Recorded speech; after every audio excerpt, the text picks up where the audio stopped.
Sir చెప్పండి, రేపు 2024లో జరగబోయే అసెంబ్లీ ఎన్నికల్లో ఆంధ్రప్రదేశ్లో ఎవరు ముఖ్యమంత్రి అయితే బాగుంటుంది? ఎవరైనా ఇది తండ్రి చచ్చిపోతే కొడుకు ఉద్యోగం వచ్చి కారుణ్యం కాదు. ఇది రాజశేఖర రెడ్డి చచ్చిపోతే ఏమో జగన్మోహన్, చంద్రబాబు లేకపోతే ఏమో ఈ లోకేష్ను చేయటానికి ఏమో ఈ సొంత జాగీరు కాదు.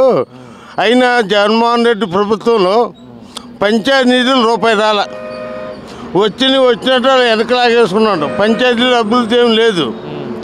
ఇదివరకు సెంట్రల్ గవర్నమెంట్ నుంచి వచ్చిన ఫండ్స్ కూడా రావట్లేదు.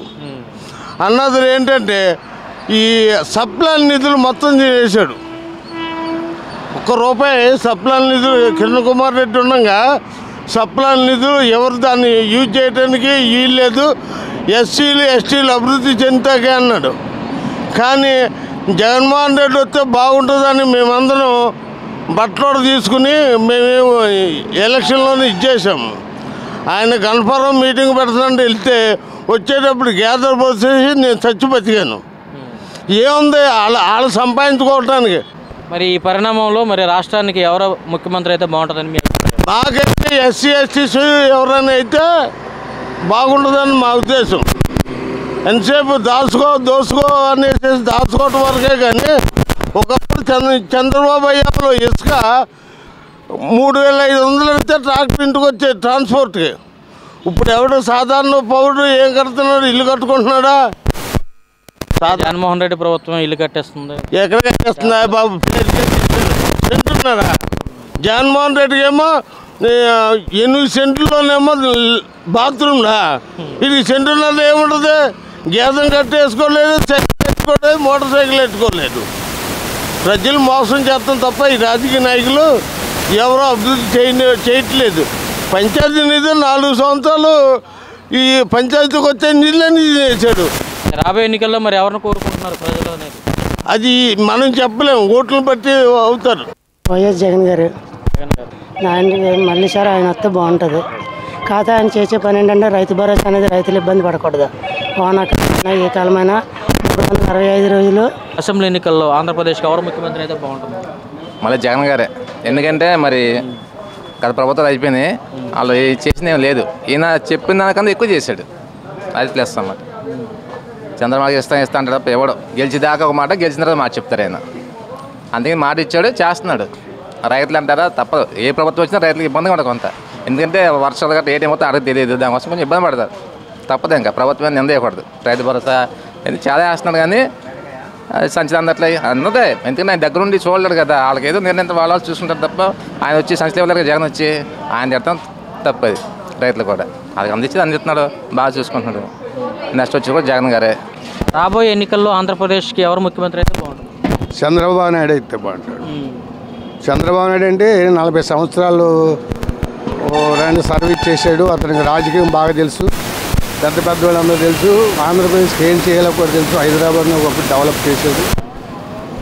ఈ రాజశేఖర రెడ్డి గారి అబ్బాయి వచ్చాక, జగన్మోహన్ వచ్చాక ఈ పరిపాలన ఏం బాగాలేదు.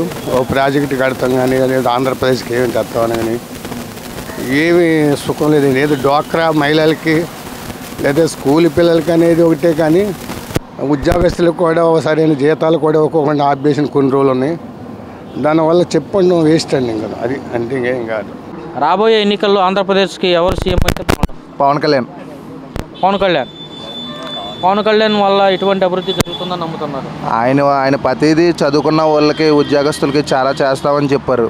దాని గురించి అంటే లోగడ పవన్ కళ్యాణ్ గారు టీడీపీని విమర్శించారు, అలాగే జగన్మోహన్ రెడ్డి గారిని విమర్శించారు. మళ్ళీ అదే టీడీపీతో ఈరోజు కలిసి పొత్తు పెట్టుకోవడం ఎంతవరకు కరెక్టేనండి? ఆయన ఏం చేసినా కరెక్టే.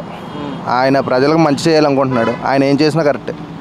2024లో ఆంధ్రప్రదేశ్లో జరగబోయే అసెంబ్లీ ఎన్నికల్లో ఎవరు ముఖ్యమంత్రి అవుతారు అనుకుంటున్నారు? జగన్మోహన్ రెడ్డి.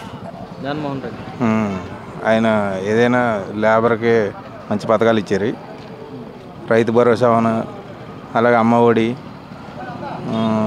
విద్యాదీవన, వసతి దీవెన, అలాగే ప్రతిదీ కూడా చెయ్యూతని, అలాగే డ్వాక్రా మహిళలకి రుణమాఫీ, అన్ని రకాలుగా లేబర్కి ఉపయోగపడుతున్నారు. అందుకే మళ్ళీ ఆయనే అవుతాడని అనుకుంటున్నాను. అంటే జగన్మోహన్ రెడ్డి గారు వచ్చిన తర్వాత అభివృద్ధి కుంటుపడింది, కేవలం సంక్షేమ పథకాలు మాత్రమే ఇస్తున్నారు, దీనివల్ల ఎటువంటి ఉపయోగం లేదు. అభివృద్ధి అంటే ఇంకేంటి, ఇన్ని లేబర్కి ఇచ్చేటప్పుడు అదే అభివృద్ధి లెక్క కదా, ఇప్పుడు చదువు అభివృద్ధి కదా.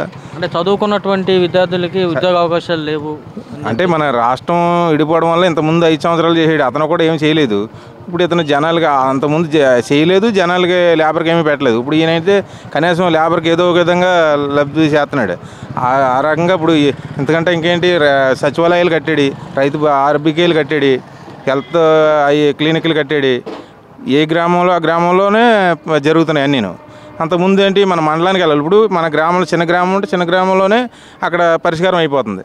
వాలంటీర్స్ ద్వారా మనకు ఒక ఇంటికో మనిషిని పెట్టినట్టే, మన పని ఇదివరకు పని అనుకుని వెళ్ళవలసి వచ్చేది. ఇప్పుడు ఏం వాలంటీర్ వచ్చి మన ఇంటికాడ ఏ పని ఉన్నా చేసుకుని వెళ్తున్నారు. అదొక మంచి పని. సచివాలయం కూడా మన అందుబాటులో ఉంది అక్కడికక్కడ.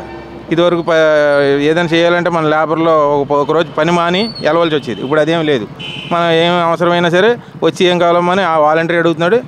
అలాగే మొబైల్ బియ్యం వ్యాన్ ఉంది, అది కూడా ఇంటికి వచ్చి ప్రతి ఇంటికి ఇస్తున్నారు. అది కూడా బాగానే ఉంది. లేగలేని ముసలోళ్ళు గట్ట సగం ఇంటికి వచ్చి అట్టుకెళ్తాం, అది బాగుంది. పొద్దున్నే పెన్షను 6 పెన్షన్ ఇస్తున్నారు. వాలంటీర్స్ అంతా బాగా చేస్తున్నారు. ఇంకా ఎంతకంటే పరిపాలన ఏంటి, ఇంటి దగ్గరే మన గుమ్మం దగ్గరే పరిపాలన ఇది. ఇంకా అది బాగానే ఉంది కాబట్టి మా లేబర్కి అంతా ఇదే బాగుంటుందని ప్రతి ఒక్కరు అనుకుంటున్నారు. జగన్మోహన్ రెడ్డి ఇచ్చే ఈ ఉచిత పథకాల వల్ల ప్రజలపై భారం పడింది, ఆ భారం తగ్గించుకోవడానికి మళ్ళీ నిత్యావసర ధరలు పెంచడం అనేటువంటిది చేశారు అని చెప్పేసి. ప్రతి సంవత్సరం కొంచెం పెరుగుతూనే ఉంటుంది, తగ్గడం ఏముండదు. ఆ రోజుని 200 రూపాయలు కూలి ఉండేది, ఇప్పుడు 500 కూలి. దాని గురించి రూపాయి పెరగచ్చు అంతే తప్ప ఇప్పుడు ఆ 200కే కూలి పనికి రాదు కదా.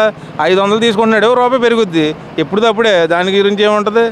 అప్పుడు మరి అప్పుడు తీసుకున్నాడని 6 రేటుకి ఇవ్వాలంటే 6 రేటుకే కూలి ఇస్తారా? అందుకని పెరిగింది కాబట్టి పెరిగినట్టే ఉంటుంది.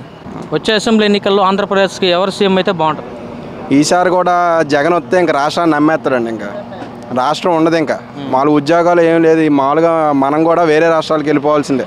ఈసారి కూడా చంద్రబాబు గారు వస్తే ఏమన్నా ఉద్యోగాలు అన్నీ రాష్ట్రం బాగుపడుద్ది, లేదంటే మళ్ళీ ఇంకా బాగుపడదు. ఈయన వస్తే మట్టికి రాష్ట్రాన్ని నమ్మేసినట్టే. మేము కూడా ఇక్కడ పొలాలు ఏమైనా ఉంటే అమ్మేసుకుని పక్క రాష్ట్రాలు తెలంగాణ వెళ్ళిపోవడం, అలా వెళ్ళిపోవడం.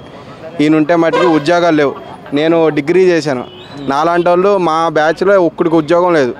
ఏంటంటే రిసెషన్ ఉంది, పైగా అసలు ఏపీలో ఒక కంపెనీ రాలేదు, ఒక్క ఉద్యోగం లేదు. దీన్ని బట్టి చూస్తే అసలు నెక్స్ట్ వచ్చే టర్మ్లో కూడా జగన్ వస్తే అసలు రాష్ట్రం బాగుపడదు. అది చంద్రబాబు గారు వస్తే బాగుంటుంది, ఉద్యోగాలు అన్నీ బాగుంటాయి. వచ్చే ఎన్నికల్లో ఆంధ్రప్రదేశ్కి ఎవరు ముఖ్యమంత్రి అయితే బాగుంటుంది? జగన్. ఎందుకని? మంచిగా చూస్తున్నాడు, పెన్షన్లు ఇస్తున్నాడు, పిల్లలకేమో అమ్మఒడి ఇస్తున్నాడు, మంచిగా చూస్తున్నాడు. ఏంటి జగనే రావాలి. వచ్చే ఎన్నికల్లో ఎవరు ముఖ్యమంత్రి అయితే బాగుంటుంది? జగన్. ఎందుకని? అన్నీ చూస్తున్నాడు. ఏం చూస్తున్నాడు? లేబర్ వాళ్ళకి ఏ కావాలంటే అవి చూస్తున్నాడు. అది జగన్ వచ్చిన తర్వాత విపరీతంగా రేట్లు పెంచేశారంటున్నారు. లేదు, పెంచుకుంటారు, మరి ఏం చేస్తాం. పెంచినప్పుడు ఎవరైనా వ్యాపారం వేసినప్పుడు ఎవరైనా పెంచుతాడు. అది ఉన్నాడు అంటే ముందు రాబోయే స్థలాల పిల్లలకి ఎవరైతే మేలు చేస్తారో వాళ్ళు అవ్వాలి ముఖ్యమంత్రి. ముందు మనం చదువుకున్న పిల్లలకే, ఇప్పుడు మనకది ముందు భవిష్యత్తు ఉంటుంది కదా పిల్లలకి, వాళ్ళకి ఎవరైతే బాగా న్యాయం చేస్తారో వాళ్ళు ముఖ్యమంత్రి అయితే మన పిల్లలకు కూడా న్యాయం జరుగుద్దిగా. మరి అన్నారు కానీ అక్కడ స్కూల్లో టీచర్స్ ఉన్నారా?